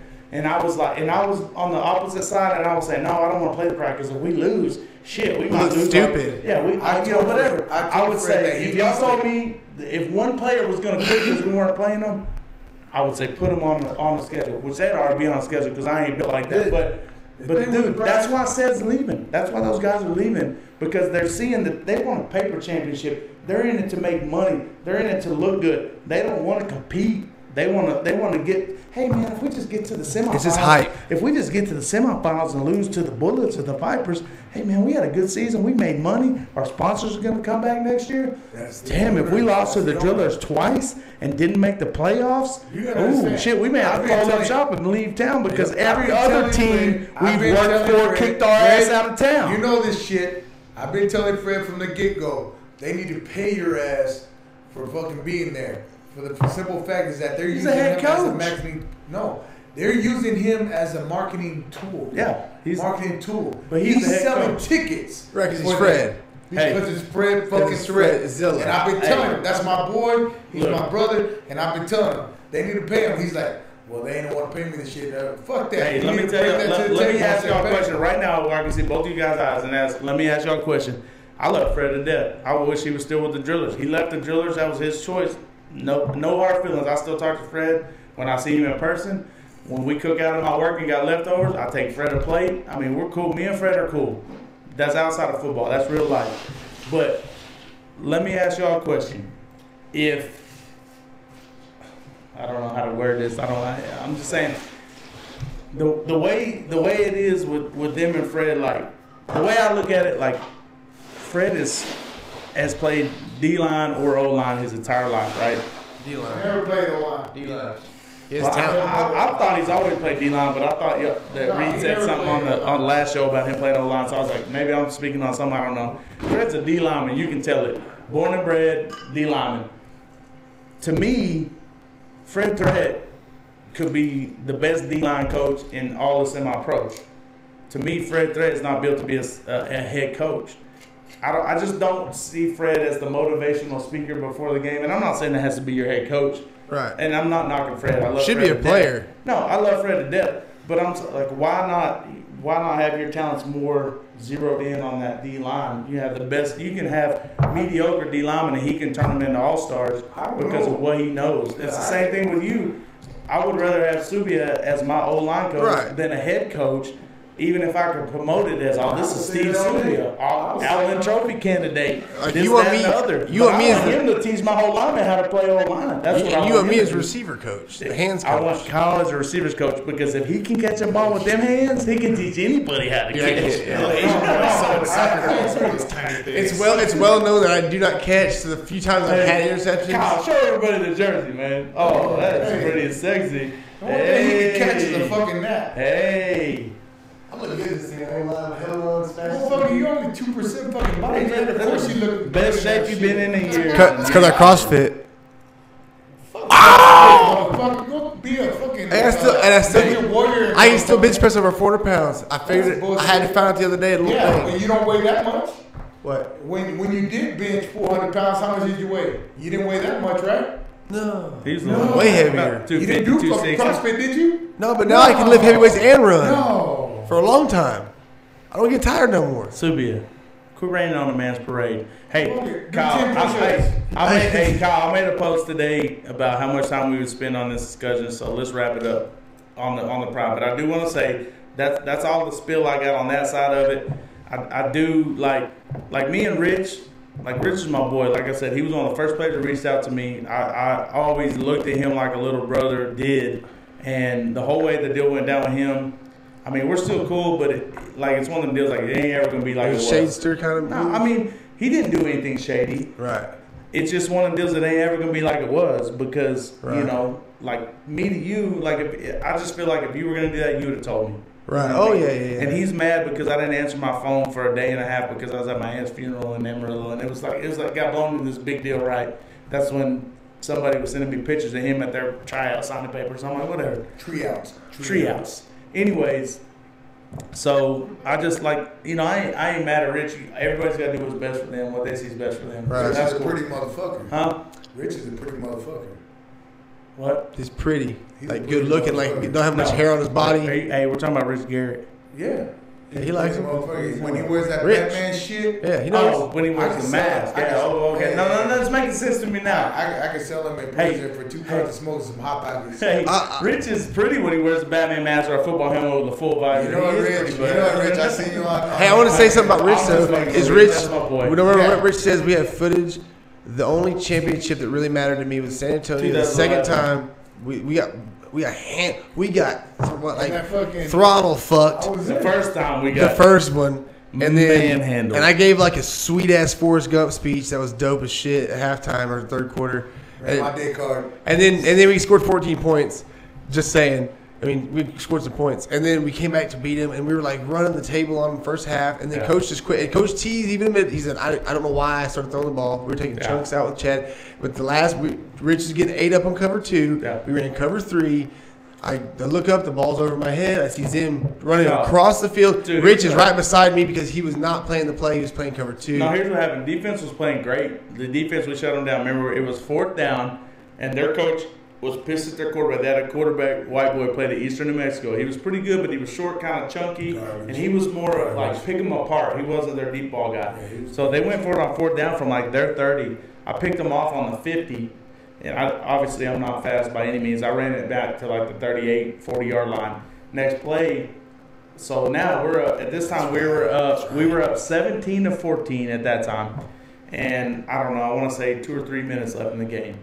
So the next play, offense comes up there, center snaps it over Clater's head. We lose like 15 yards, but he just covered up the ball right. Well, we're in NFL rules. He's not down to contact, so somebody just like spears his ass. I remember that. And Washington comes in, who's a beast, but he's been standing there the whole game, hadn't thrown a ball yet. So he's like, oh shit, you know, trying to warm up. in a very clinch So then he situation. goes in there and he's trying to make too much happen real quick. So we punt, or I think we punt. If I remember right, we punt. They get it a decent field position. I think they fumbled. Their tall quarterback comes in that torched us Yeah. in 2009, and he goes out there. It's like 3rd and something. We call cover 3, and Rich jumps out, gets burnt. Everyone in the stands thinks Zim gets burnt. We're in cover 3. No, Zim made one hell of an effort to get over there. Zim's Almost got made deep, the play. Zim's got deep middle. Rich got deep 3rd. The other corners got deep 3rd. They run an out. I'm telling you, they need 7 to beat us. Defense. And Rich jumps out because he wants to pick, in my opinion, whatever happened.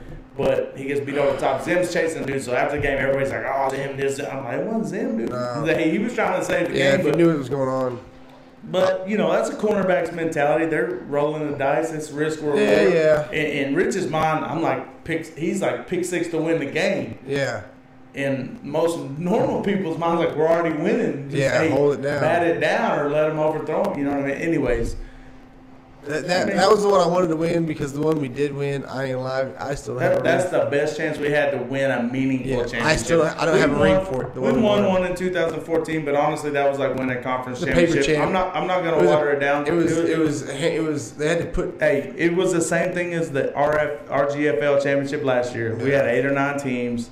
So- Shout out to Liberty. They had a great team. They beat us. I can't say anything I except for played the a little bad bit call when this AP scored a 2-point conversion to I push it over. played first couple But plays. I'm just saying, like, if you win games. a 8 to 12 team league to win a championship, you just won a division. Mm-hmm. You get a nice ring with it, but you won a division. I got a ring. I bought the ring because I played for 12 years and it took me that long to win a ring. So High five. I'm gonna buy the ring just for to buy the ring. But to me, I would rather go to the semifinals in the NPFL than win the RGFL or the SFL like we won or whatever. I'm just saying, like, you know what it means. Remember I hit you up? Do I get a ring too? because I played 3 games. Yeah, I tried to play 3 games, and you had a new coach, a new lineman coach, and he didn't know nothing about me. Fact of the matter is, when I went out there, my experience and my skill compensated for my out of shapedness. Let me explain. I would go in the huddle, and I would ask the center, because I didn't know what the fuck the plays were. They changed. That's exactly what I said. That is exactly what I said. Because I knew, by the number that he threw out, I knew which side it was going. So I would ask Sean at that time. I would ask Sean. Wait. You was asking Sean Scott for information? No, Sean Williams. Sean Scott. Yeah. Oh, Yeah. Sean. Yeah. Sean. That's where he was getting his information from. Is it a pass or play? He goes, No pass. wonder. That's all I needed to know. That's how experienced and how fucking my technique was. That's how fucking badass I was.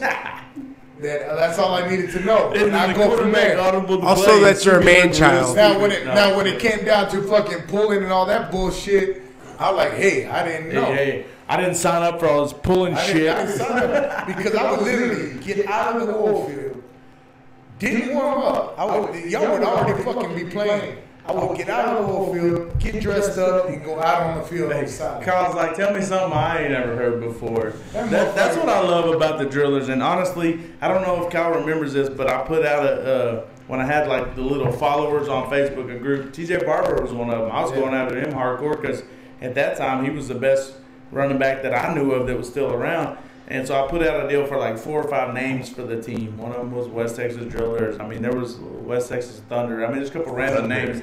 It just ended up being there was a logo from a UFL team or something. Anyway, Drillers ended up being the one, which I love it because it fits so well here. Yeah. I love it. I mean, it couldn't have been it couldn't have happened any better.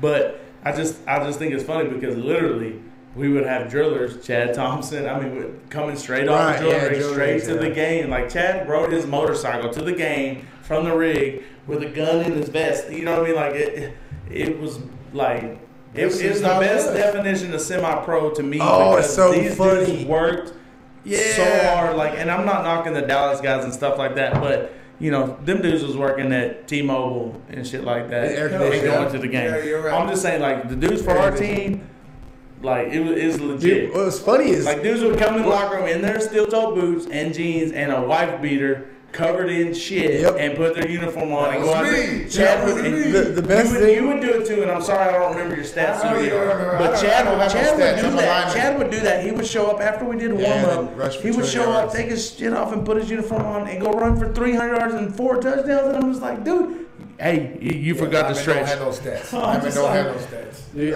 what was even better is the fact that we could do that, and then after that, we would go party so hard. I'm talking party so hard. I partied with Joe T one time so hard, and Peanut. We followed. That's probably the night you ended up at my house smoking black and mild. No, this is years after that. We're following somebody. We're going to see his apartments, whatever it was, and if Joe T and them were watching, they'll know what I'm talking about. But I ended up driving back, and I guess I fell asleep at the wheel. I'm having a dream about these wolves, right? I remember the dream, and all of a sudden I hit a curve. Boom! I hit the curve. I wake up from the dream. I'm driving a truck. My buddy next to me, totally conscious. He doesn't realize I'm having dreams over here. I look, and I'm telling you, if he's on there, he can vouch for this. I look down and I go, dude, I was having the craziest dream. He goes, motherfucker, you're driving. Who I was was like, it? Joe T. I carried Shout you out to the Joe fucking T. truck. Love Joe T. I mean, we used I to. threw you over my shoulder. We used to. It was at that bullshit fucking Sedona's. No, this was like no. This was like No. This was way before way after Sedona. bars were shut down. No, this was before Sedona was in I our. carried you from Sedona's to your truck. And I got back up and started moving again. No, I threw you in the fucking. Okay, you were fucked up. Anyway, I carried you on my shoulder to your truck. Joe T and whoever the fuck jumped in the truck with you, and I'm like, "You good?" Yeah, I'm good. Good. Never good. Hey, by the way, on a serious note, I have 3 DWIs. Actually, 2, I guess, on record anymore. I'm surprised he could even say that, let alone spell it. And you should never drink and drive and then do crazy shit. Like that. Our Ubers are on the way. Twice. Seriously, don't do Kyle's it. wife's still here to drive him home. Reed's driving me home. Yes. Shit. Wait a minute. Wink, wink. What did I do? That's good, Subia. Come on, son. Dude. Cheese and rice, man. I'm gonna lie. I've realized that I'm not really a hand anymore on the drinking part because after 3 podcasts, I realized everybody smokes the shit out of me. Hey, I don't smoke. shout out Brooklyn. You don't see me getting all emotional, acting like a dumbass. I've been drinking I drank this. Well, I mean, it was half full. And then we drank some of that and some of that. But we can keep our shit together, Brooklyn. Come on, son. I mean, New York. You mean New York? New York. It's killing me. He'll always be Brooklyn to me. Y'all call him New York, whatever Well, you call him. All I'll ever call him is my backup. Wait. Oh, shout out. I think. How far are we in here, Reed? We are 1 hour, 29 minutes, 45 seconds. We got What do we need? 1 minutes left. You got 20 minutes in you? That's some cool shit. What's up with Big Life TV? Oh, yeah. I can't find it. I didn't find Shout it. out. I just sent you. But I'm just stupid on TV. Big Life TV is basically the outlook of a big person in society nowadays. For the simple fact that You ain't society, motherfucker, fuck you. All because you're a skinny fuck and you can go to Walgreens and buy a T-shirt. Dude, I'm farthest from skinny. Seriously though, what is big? So it's about. I'm gonna watch it. It's about being a big motherfucker, woman and man in society nowadays, living a life because So struggles and good things, yeah, pros and struggles cons. and good things. I post, restaurants that you can go to. I mean, why the fuck does a lot of these restaurants try to put a big motherfucker in a booth? Yeah. Oh, dude. I'm allergic to booths. I swear. Yeah, hey, but hey, Subia, it's good and bad because I ain't ever gone to any restaurant where there was a bunch of good-looking women working there that wanted me to grab 4 of them up on my biceps and take a picture. I'm about to say, because So for a you big gotta man to take talk the about these good, struggles, every you gotta picture. take the good with the bad. Sir. Yeah. You got like That's 4 what the girls show's sitting about. on you every That's time what I the see show's you. about, right? It's about the perks and the Hoochies love to feel like they're protected, but they always go with the little thugs or want to be fucking whatever the fuck they think they are. It's unheard of. but 13 that's- states, 14 counties, and 2 countries. It's unreal. Hey, but Subia, that's what it's about. It's about the perks and the downfalls. So how long? Pluses You've and the done minuses. a long time. Have you have a bunch of episodes? Been a year. I really Yeah. wanted I've to. done a lot of episodes. It's hard. Joe Norman, been fucking up, slipping Twitter, up. Joe. He's Joe. my producer, Commit. my director, the whole 9. Yeah, I'm pointing at you, motherfucker. And the fact of the matter is, he's taking care of his business, his family duties. But See, that's where you messed up. So you got to get a buddy with skills like that doesn't have a family. You gotta find a guy who has no family or fuck. Shout out, Reed. Hey, shout out! I gotta read. Hey, like I said, I want to tell someone everyone. that nobody loves but you, baby. I want to tell everybody something Love about Reed. Reed. I'm Reed saying- literally I'm saying has it's a everything huge to thing. my life. It's a Every huge password, thing. every Yeah. code, Let me everything. explain. Reed's It's a the huge man. thing because 73% of the United States as is. We're gonna facts. This time, yes, 73% is obese. I'm obese. Oh, I believe that. 100%. Yeah. He's considered obese. I'm considered I'm obese. obese. You're considered obese, skinny motherfucker. No, but all they do is height and weight. It doesn't do body mass index or nothing. Height You know, and weight. you know what's you're crazy? obese. Some people think I'm big. What? Well, not you, of course. Dude, Kyle, you know what's funny? Like, I'm not fit in your obese. pocket. I'm what Gabriel Iglesias says. Damn. See, you look at it wear the shirt because every time I go to his shows, I say fluffy security right here. Fluffy security. hey, I'm telling you. hey, everything is relative to the environment you're in. Because let me tell you, I told you how small I was in high school. Well, there's nothing relative about being like Well, for no reason out of shape and no. I'm just talking about size wise, right? Like feeling big or feeling small. Because everything is relative to the environment you were in or grew up in. Because in high school, I was even little for my high school team for a 4A. This is not normal. And then I went to college and I felt really small. And then I played semi-pro. I've never felt big in my life except when I'm at home with my mom because my mom's 4'11", right. and my grandma's 5 foot, maybe 5'1". Like with mom's family, I'm a beast. You know what I mean? But in football, I took Fred. So we played in Amarillo that one year out at Bushland. Fred rode up there with me, and we went to my mom's house.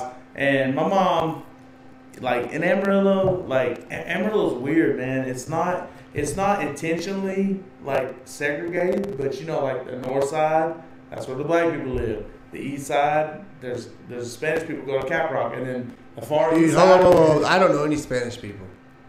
Oh, anyways, I'm just saying the way, like, it's not Amarillo, but the way the high schools are, like Caprock, everybody knows.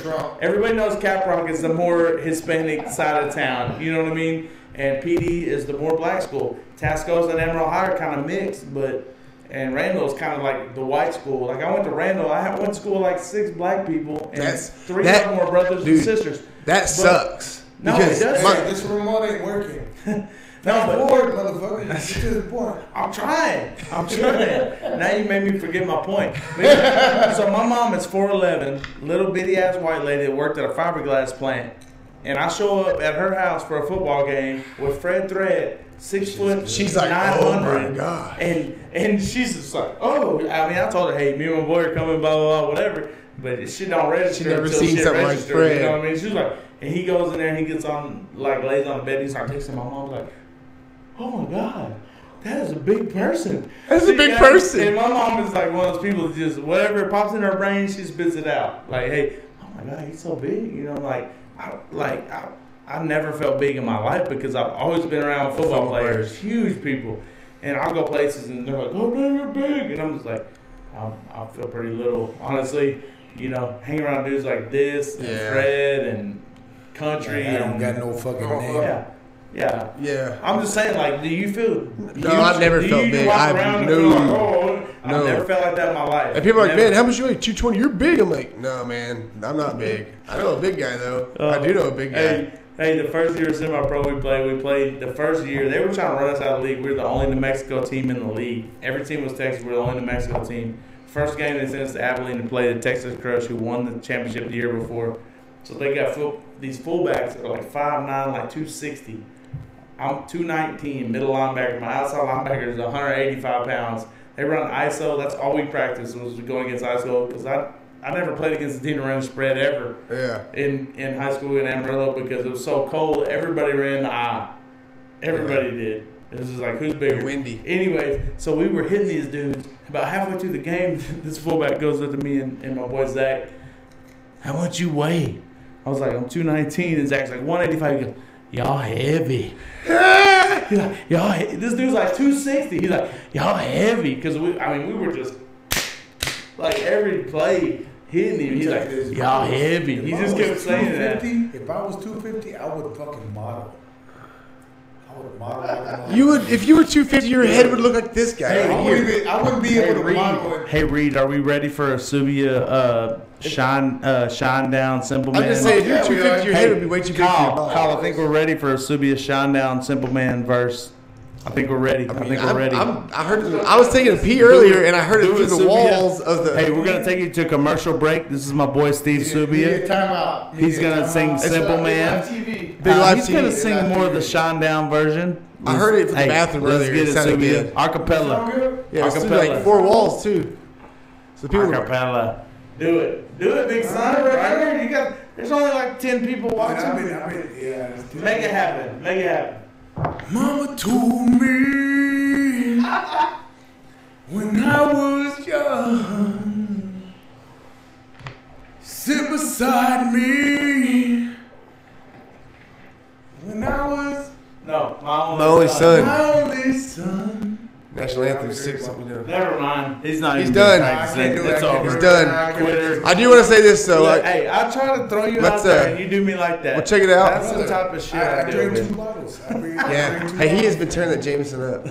I said we can go ahead and wrap it up now.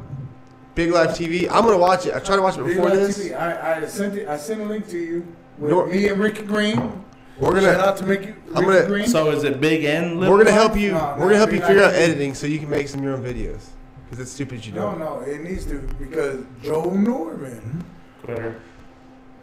Norman. But hey, you know if you can't have Joe, you gotta try the best you can. I mean, you can do it by yourself. It's really not editing videos. It's not super I'm time. educated G with a degree. I can figure it out. You can figure it out. You know, I just don't have the time. So we're gonna check.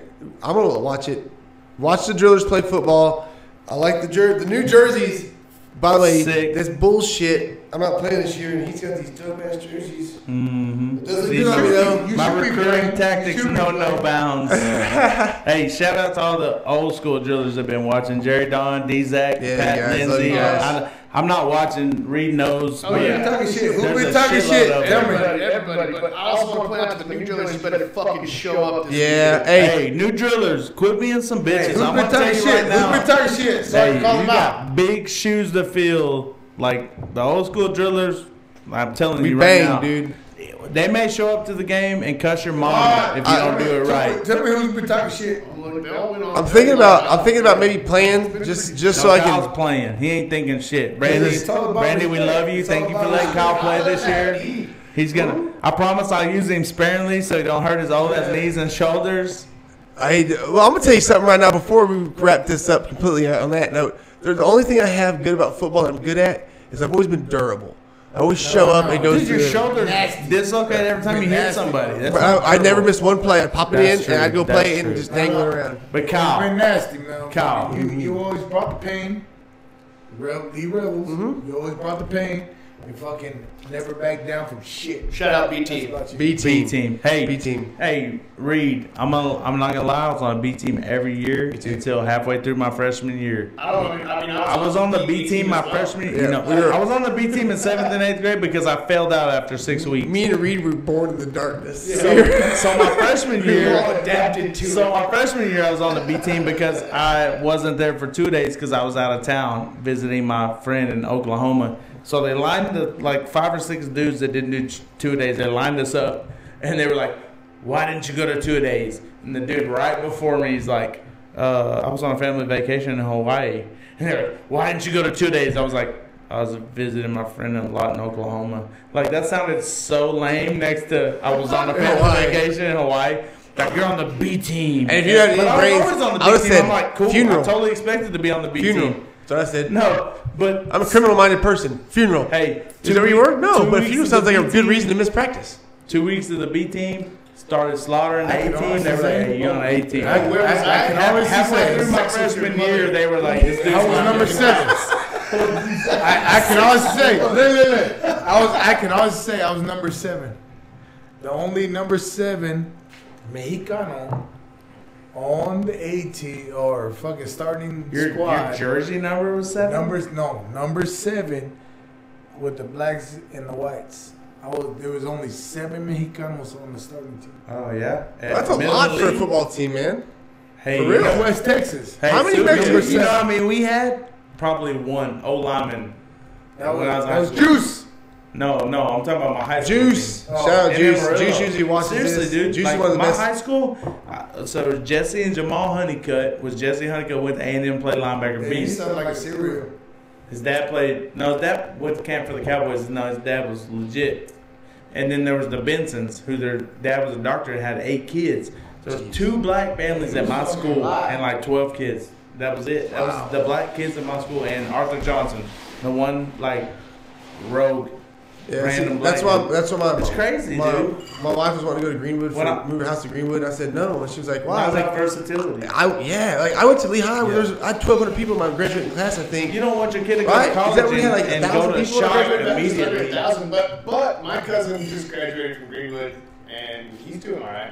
Well, I'm just saying. I want my. I want my kids to Greenwood's see. good, but they also have to come to Midland, hang out. Like you don't want your kid to go to college No, and be in shock and when they see a black person. So when I was at WT, when I walked on a That's why they WT, hate us. Right? Yeah. They live by the Half shit the man house. your mama was. They live by the sewer I went plant. to WT's 126 football players, and about 89 of them were black at WT. Right. I mean, and Permian. I went. There was Tony Frescas was from Lee, only Lee dude, and then Patrick Strambler from Permian was a running back. Beast. Strummer? Patrick Strambler.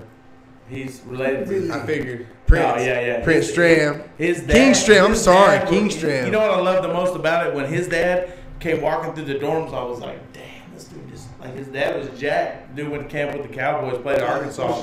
And then his dad ended up being my semi-pro coach in Hobbs. That's Loved crazy. it. He worked for Conoco. Loved it. And then his dad got cancer and had to take off a year. And he came to our game. We were playing Lubbock. Trey Ivory and all them dudes.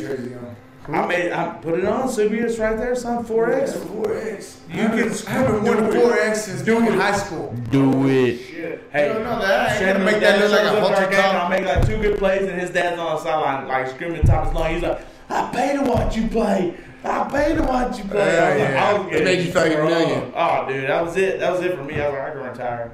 Well, Why you always messing with guys, me? now we are going to wrap it up because we keep veering off, but I appreciate the hell out of you guys coming. Reed, always appreciate you doing this. Reed works harder than anybody for this shit. And the reason that so, like, I would say go do with the Echo. Reed won't. Reed fixes it, makes it right. So, episode 3 was fun. I loved it. Episode 4, y'all check out episode 4. It'll go super deep. My buddy Casey Mashburn's coming here. You really want to watch this one? What the fuck? Oh man, this guy. Well, this is football talk mostly, but this is the football next week episode. Next week will be a good one. Houston, and banging. yeah, he's from Houston, Mo City. He was there. He's seen Mike Jones slinging tapes out of the back of his car. He saw that. Mike Jones. Street military. Most people don't even know that. I mean, this guy's been there. I got it from Mike Jones. He's got. And we're going to talk a lot about Addison's disease. He didn't hear that shit. And he got Addison's disease. He was diagnosed a couple years back. I couldn't tell you exactly when. He's just got a cool story to tell. And then after that, the next week, we have Tedrick Macklin. He is an MMA fighter out of, I'm not going to say his exact camp. I want to say Pinnacle and a few others. He's under Brad Barnes. He's kicking everybody's fucking ass. He's shoving heads through shoulders. He just came out of Oklahoma and smashed some faces. He will be on here.